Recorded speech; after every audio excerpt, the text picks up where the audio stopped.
Bienvenidos al programa Tu mente detrás de lo aparente. Este programa está dedicado a todas las personas que están explorando qué hay detrás de la toma de acción, de decisión, porque siempre hay detrás de cualquier decisión unas cosas que tú vas a ir aprendiendo con nosotros. En esta oportunidad vamos a tocar qué es la mente y el cerebro y algunos detalles más. Va a estar con nosotros la doctora René Delgado. Comenzamos con Tu mente detrás de lo aparente.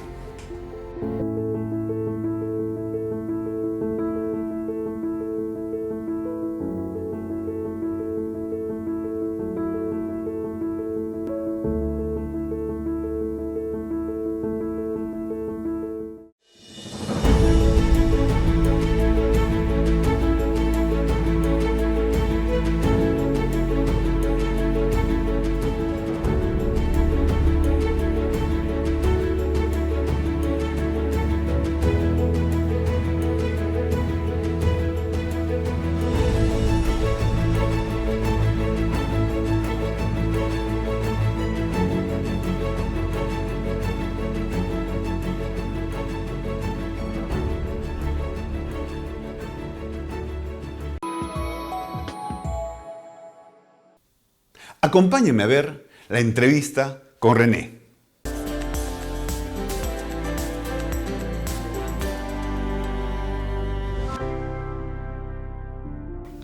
Estamos acá con la doctora René Delgado Villa. Ella es médico psiquiatra y psicoterapeuta. Tiene más de 25 años de experiencia en el área de la medicina. René, muchas gracias por estar acá. A ti. René, hoy vamos a hablar sobre la mente y qué cosa es para el trabajo psicoterapéutico tener este elemento tan complejo en lo que sucede en la vida de cada una de las personas que quieren o participan en complejos problemas familiares y buscan de tu ayuda. René, ¿qué es la mente? Hay muchos conceptos de lo que es la mente. En realidad podría darse infinito, pero vamos a tratar de resumir un poquito. Digamos que la mente es un constructo, una construcción. Es una construcción que es el resultado de la interacción de funciones superiores del cerebro, de emociones que existen también y albergan en el cerebro, pero de una interpretación subjetiva de cada uno de los individuos. Por eso la mente es una interpretación de las cosas que se perciben. O sea, la mente y el cerebro son cosas diferentes. No digamos que son diferentes. Obviamente la mente necesita del funcionamiento del cerebro para poder irse construyendo, porque nadie nace con una mente, pero todos nacemos con un cerebro. Ya. Sin embargo, hay más. Ahora, ¿qué tanto puede influir? Claro que sí. Ahora, entre la mente y el cerebro, ¿se puede decir que el cerebro influencia o participa con la mente y la mente con el cerebro? ¿Qué relación tienen? Claro que sí. Pensemos, si una persona tiene un tipo de daño cerebral, su mente va a modificarse. Y del mismo modo, si la mente está construida de una naturaleza determinada, va a influir en la forma como el cerebro va generando circuitos neuronales, ya sea reforzando algunos circuitos o más bien haciéndolos más pobres otros, dependiendo de la forma como estructura la persona su mente. Eso es sumamente interesante, los circuitos. Nosotros vamos a compartir con ustedes qué cosas son los circuitos cerebrales. Veamos sobre los circuitos.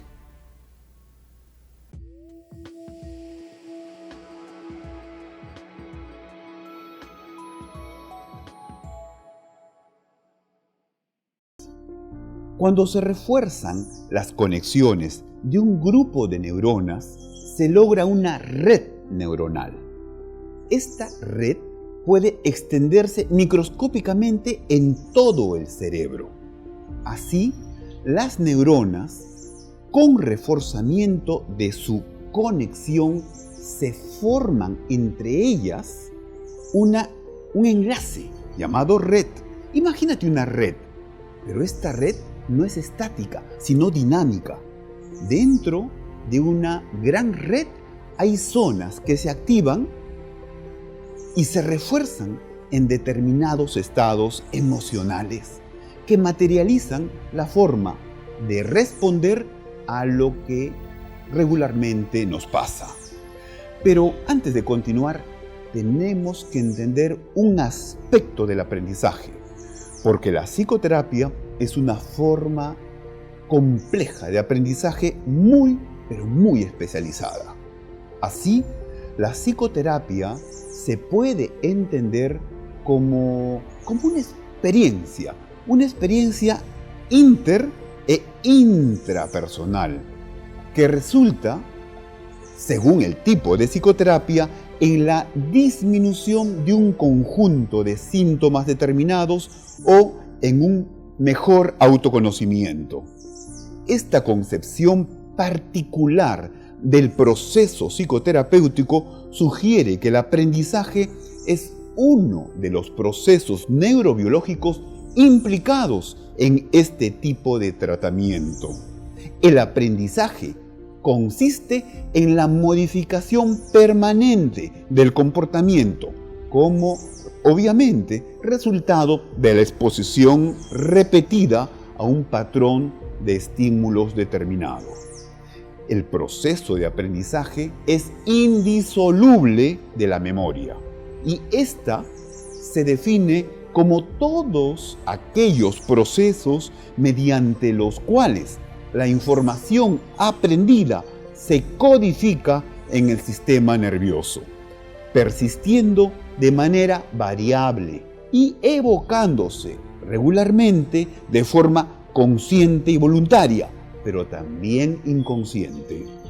El proceso de construcción de las memorias y las modificaciones del comportamiento, según la experiencia, están relacionados con cambios estructurales y funcionales dinámicos en la transmisión sináptica en los circuitos neuronales.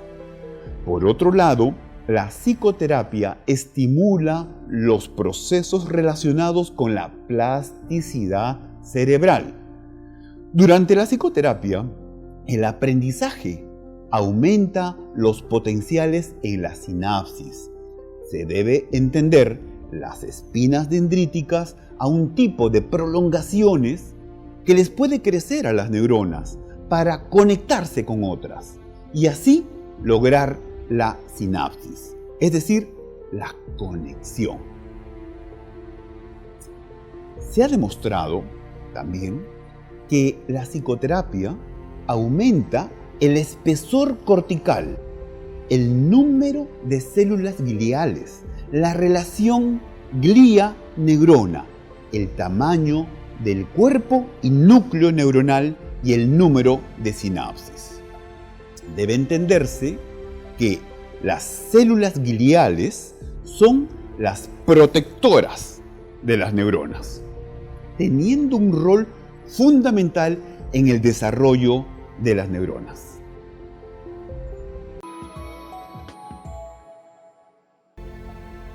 Ahora continuemos con la entrevista con la doctora René Delgado Villa. Veamos.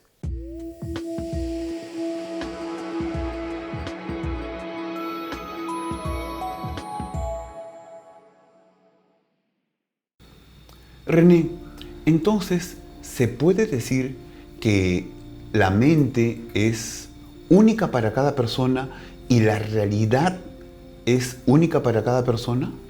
Claro, un punto que tú has dicho es importante. La mente es un constructo propio de un individuo. Si bien es cierto, existen estructuras mentales similares que permiten a una persona más o menos evaluar cómo va a responder, sin embargo, la mente, la forma como se construye, es única para cada uno. Ahora, esa mente va a fabricar la realidad que la persona vive, no que los demás viven. Si mi mente está construida de una manera muy restrictiva, quizá pues con muchos fastidios, cóleras o temores, yo voy a construir en mi mente ese tipo de realidad y yo lo voy a vivir de esa manera. Y lo que yo viva internamente lo voy a proyectar hacia el mundo, entonces el mundo va a ser atemorizante y colapsante igualmente. Para otra persona va a ser algo diferente. Entonces cada uno vive su realidad de acuerdo a cómo su mente construye su vivencia de realidad. Y entre los miles de millones de personas que hay en el mundo, ¿se podría encontrar dos mentes iguales? No, jamás.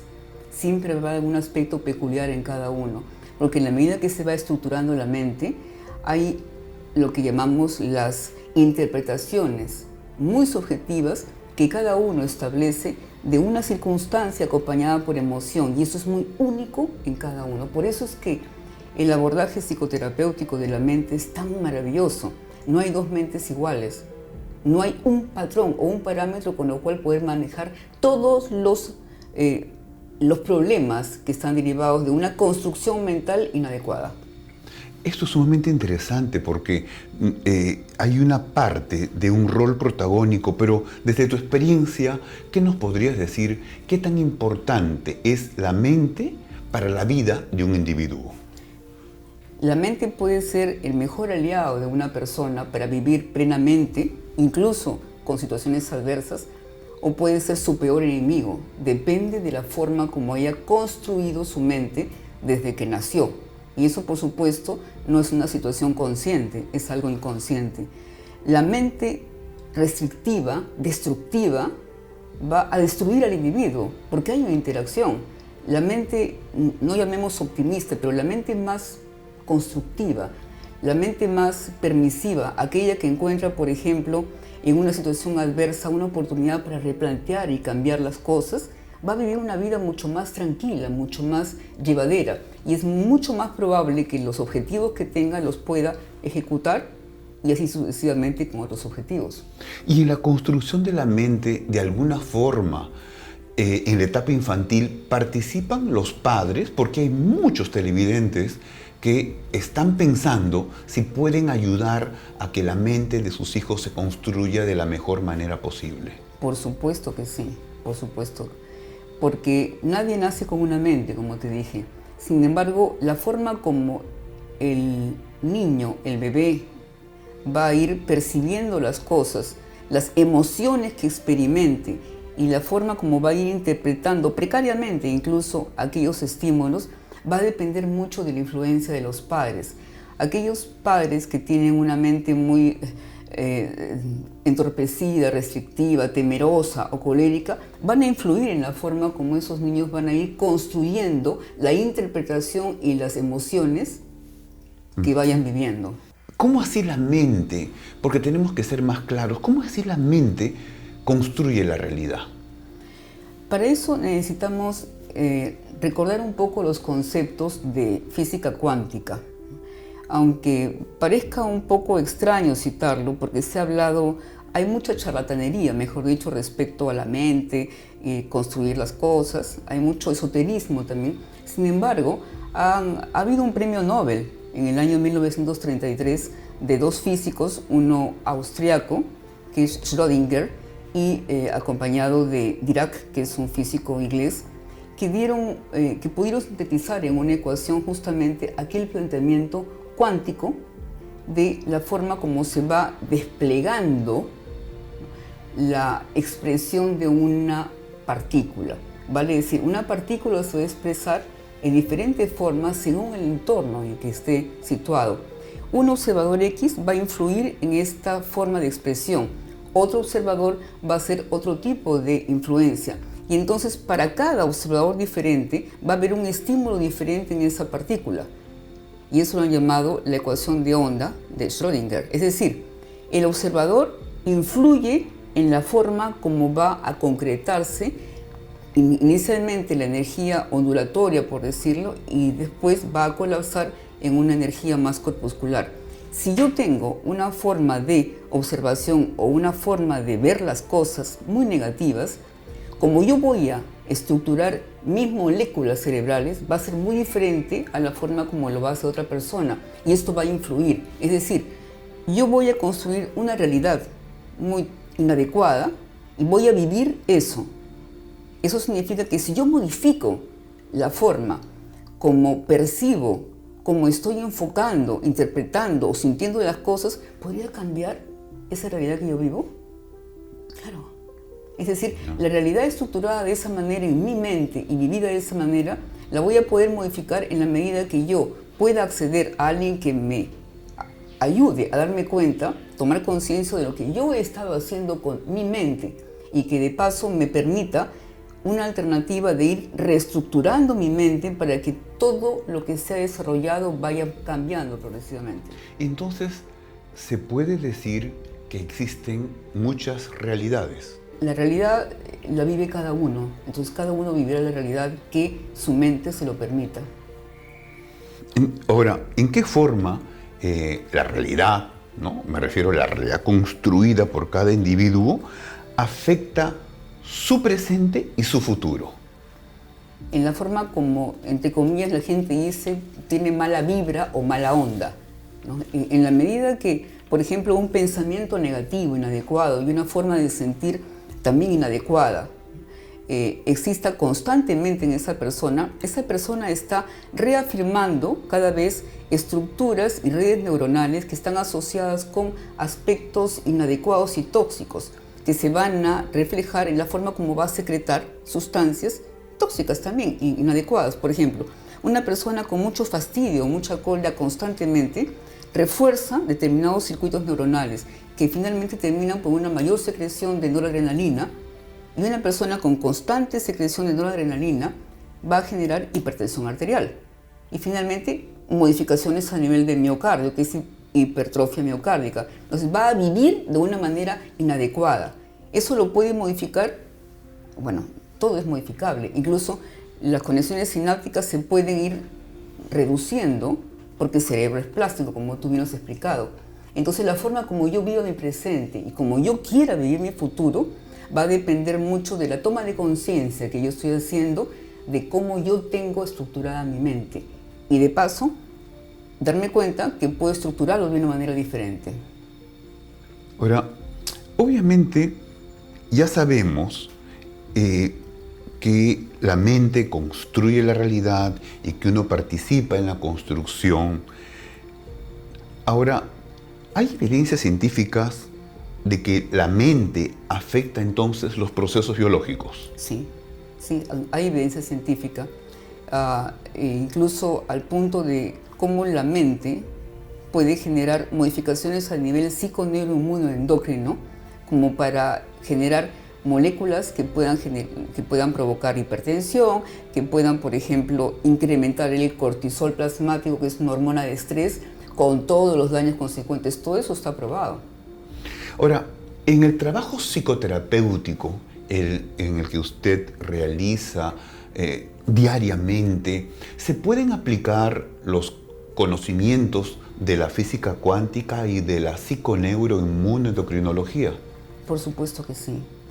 Yo lo que busco es que la persona primero tome conciencia de la forma como ha estructurado la mente. Y obviamente antes tiene que darse cuenta que su mente fabricó, entre comillas, sin quererlo y en forma inconsciente, porque hay mente consciente y mente inconsciente o subconsciente, cómo estructuró lo que está viviendo. Segundo, al tomar conciencia, de repente se podría colapsar, pero no. Justamente el darse cuenta y aceptar que así fue, le permite el siguiente paso, que es empezar a replantear la forma como ha construido su mente. Es un proceso que demora, pero que permite también la plasticidad neuronal como para ir adelgazando, por decir así, algunos circuitos y empezando a engrosar, entre comillas, otros que no se han estado estableciendo adecuadamente. Finalmente, en un constante vaivén terapéutico, porque necesita presencia y constancia, la persona logra modificar progresivamente la forma como ha construido la mente. Esa construcción se deconstruye y sobre esa deconstrucción se vuelve a construir una forma diferente de evaluar la vida. Fascinante, fascinante. Doctora, ¿es verdad que el cerebro no diferencia entre lo que ve y lo que imagina? Exacto, esa es otra forma que se utiliza para un planteamiento psicoterapéutico un poco más conductual. Por ejemplo, la imaginación guiada. Es decir, si yo tengo un objeto que estoy viendo, por ejemplo, yo estoy viendo tu persona, ¿no? Eso me genera un tipo de respuesta emocional y también cognitiva. Sin embargo, si yo cierro mis ojos y te imagino a ti, se produce exactamente la misma reacción, medido a través de evaluaciones cerebrales, la misma reacción como si yo te viera. Si yo te veo a ti y genera una reacción en mí, si yo te imagino, esa misma reacción se da. Entonces yo puedo trabajar también con eso, de una manera un poco más dirigida y concreta. Es uno de los instrumentos más que se usa también. Entonces. Claro, incluso hay algunos que utilizan la imaginación guiada como una forma de mejorar la percepción de una situación determinada que ya genera un estrés. Pero usualmente está enfocada a redirigir la forma como siente e interpreta esa situación, pero no se logra dar cuenta de la forma como construyó la mente. Claro, porque son como etapas diferentes o aristas diferentes para el replanteamiento de toda su realidad y su problemática, ¿no? En este caso, la imaginación guiada, la persona logra dar un enfoque y una emoción diferente a una situación concreta. Puntual. En cambio, en la forma como particularmente lo abordo, la persona se percata de la forma como construye todo lo que observa en todo el quehacer diario de su vida. Para que pueda después deconstruir y reconstruir con un enfoque diferente, con instrumentos nuevos, con el tratamiento psicoterapéutico regular semana a semana, ¿verdad? Exacto. Y sí se logra, sí se consigue. Hay una parte que quizás los que nos están oyendo se pregunten. Doctora, ¿qué significa potencia de un psicoterapeuta? Porque hay personas que van años al psicoterapeuta y yo realmente los veo igual. Tengo compañeros de promoción que están años y hay otros que evolucionan diferente. Explíquenos, por favor, en breves palabras, qué es la potencia de un psicoterapeuta. Podríamos comentar o decir que la potencia de un psicoterapeuta es la capacidad que tiene para ingresar a la otra persona de tal forma que la otra persona la siga plenamente en lo que está buscando para él mismo. La potencia va a depender mucho del grado de convicción y vivencia del psicoterapeuta. Si yo estoy convencida que yo puedo trabajar algo con este paciente y realmente lo tengo en mi mente constructiva, ¿no? Yo voy a trabajar bien con este paciente, ¿no? Sin embargo, necesito comunicárselo de alguna manera. No se lo voy a decir con palabras, se lo voy a decir a través de mi compromiso, de la forma como, llamémoslo, energéticamente estoy desplegando un aura, por así decirlo, si quieren tomarlo de otra manera, ¿no? Con el paciente. Entonces, el paciente se va a dejar llevar. Y eso permite a un psicoterapeuta ser potente como para guiar al paciente. Muy interesante, muy interesante. Doctora, muchísimas gracias por habernos ilustrado y por compartir la gran experiencia que usted tiene. Gracias a ti. Nosotros continuamos con el programa.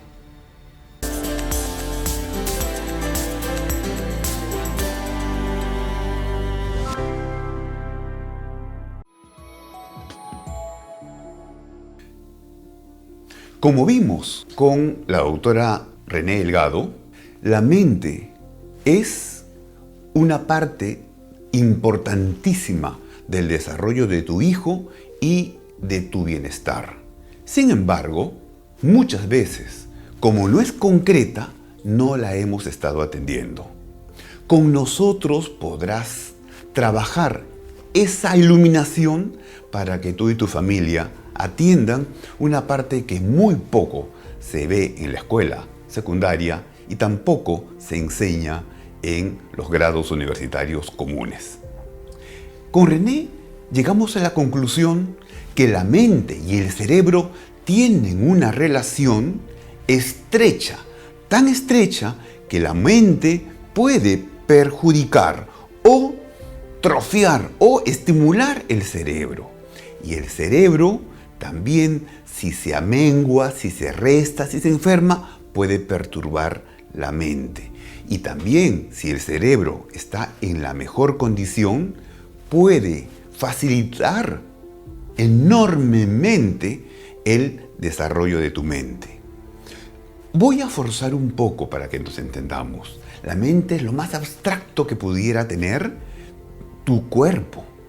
Y tu cerebro es lo más concreto que a ti y que a mí se nos pueda ocurrir como manifestación en donde se despliega la parte más importante de tu mente.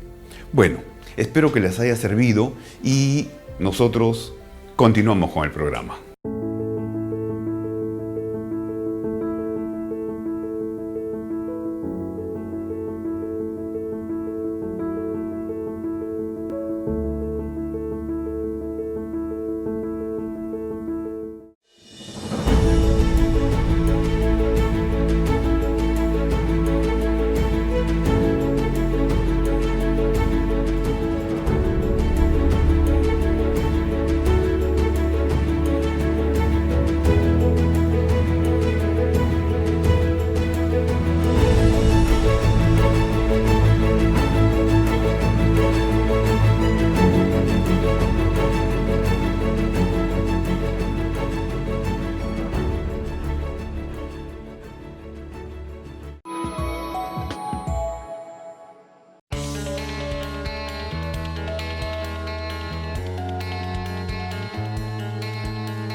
That's right.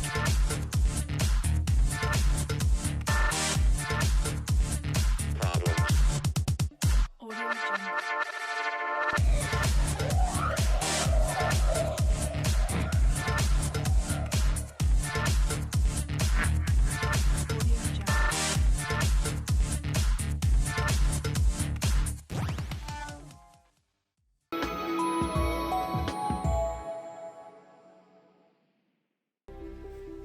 Muchas gracias por acompañarnos hasta el final del programa.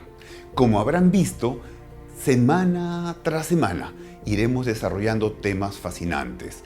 No se olviden de compartir esta programación con todos los amigos de Facebook y seguirnos en nuestro canal de YouTube.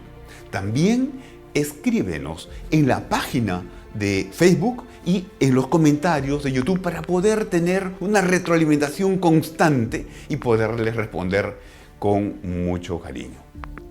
Con nosotros, esto fue todo. Hasta pronto. Nos vemos.